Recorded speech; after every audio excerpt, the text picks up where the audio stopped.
Hey, this is Kevin here talking about another feature spotlight for pool and spa owners that are using the Pooli app. We've released a new update that shows a little bit more insight into the targets for pools, and we added support for mineral pools that you're adding minerals to in addition to chlorine. And I wanted to kind of show that off in a perspective from maybe a new user and also where you can see it in the app. So here I'm a new user. I just put in my email and password and it says welcome aboard.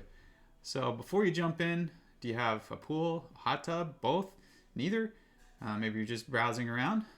So yeah, I'm gonna say I have a pool and a hot tub.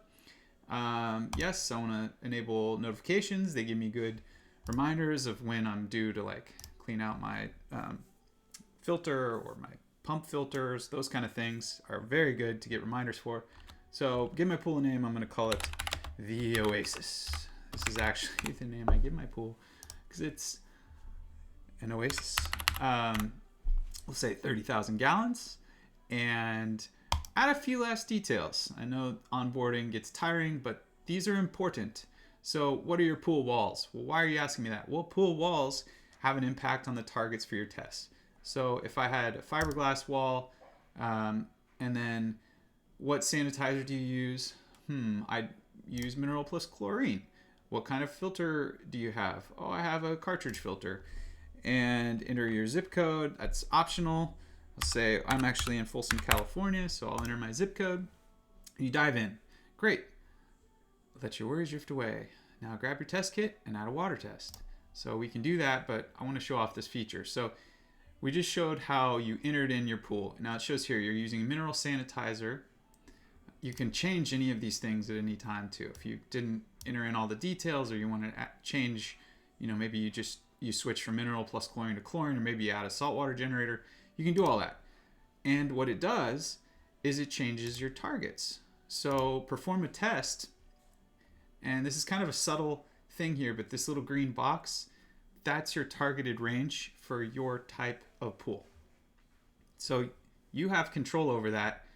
But Pooli does it automatically for you. So we have recommendations. So you can actually control other things like what you want to track. Maybe you want to track your phosphates. Maybe you want to track your copper levels. And then you can see your targets here. And this is the big update for this week because we added more insight and better targeting, especially for mineral pools. So now you can see mineral pools because they have metal like silver and different ionized minerals. The metal actually breaks apart the nucleus of the algae very quickly. It's very effective against keeping algae at bay because once that nucleus gets broken apart, then the chlorine can penetrate it. So that's why people are using these minerals in their pools.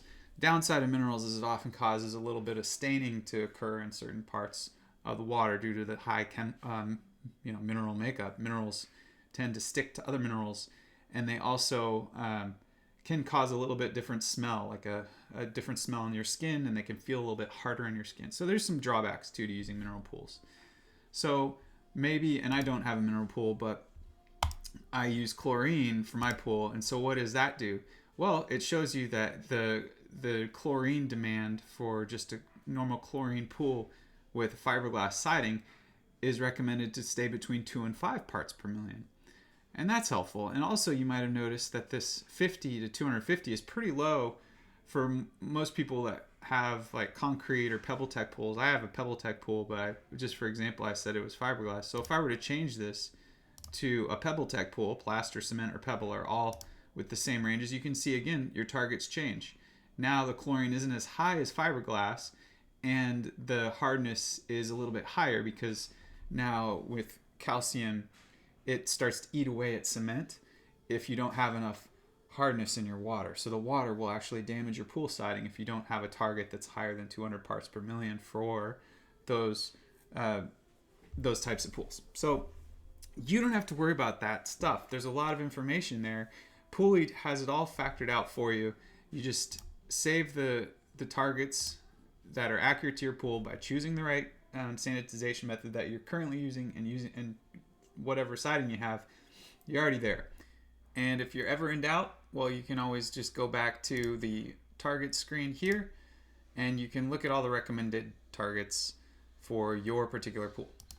So the last thing I'll do is I'll just show a few of the smaller features that were also released in this latest update. One, I put a scan button here for pool club members that want to go directly into scanning test strips. You can click right there and it'll go straight to, so oftentimes I'm on the side of the pool and I want to just get straight to the test strip scanning.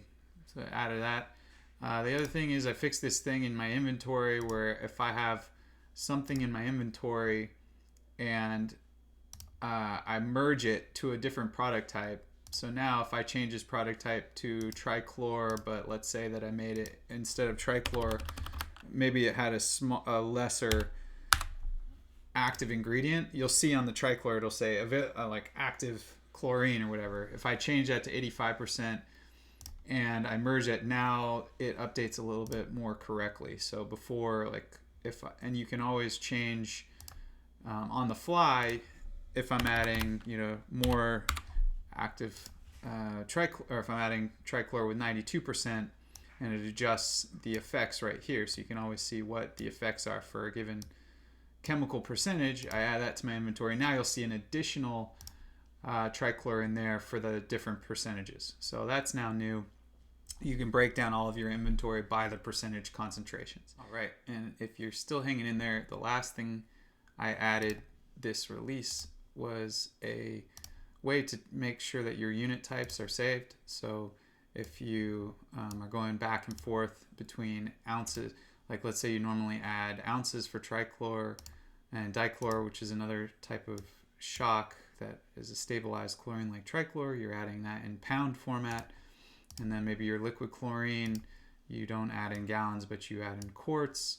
So I save those based on the different things. So now you see ounces, quarts, and pounds for dichlor.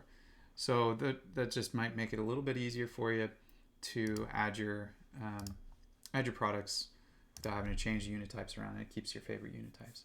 So I hope you've enjoyed this video and it's brought some use to you. And if you'd like to keep seeing these kind of things, send me some feedback. You can always reach me at email at support@pooli.app. So I hope to hear from you soon. Thanks. Bye.